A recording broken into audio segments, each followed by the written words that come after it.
Kapolres Lampung Selatan AKBP Zaki Alkazar Nasution bersama Bupati Lampung Selatan Nanang Ermanto juga Kapolda Lampung Irjen Pol Hendro Sugiatno meninjau lokasi Mapolsek Candipuro yang dibakar warga.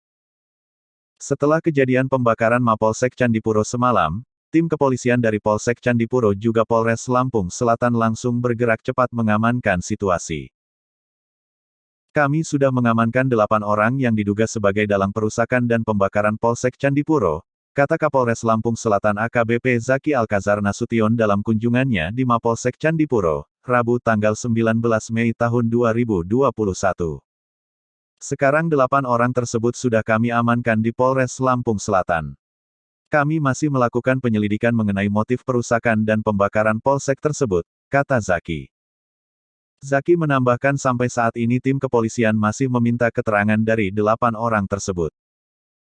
Jika nanti dalam proses penyelidikan ada orang lain yang terlibat, tidak menutup kemungkinan kita akan melakukan pencarian terhadap pelaku, kata Zaki.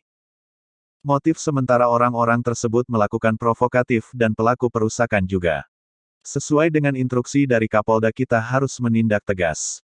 Baik menindak tegas dalam upaya pengungkapan kasus juga terhadap peristiwa seperti ini. Supaya peristiwa seperti ini tidak terulang kembali, tutupnya.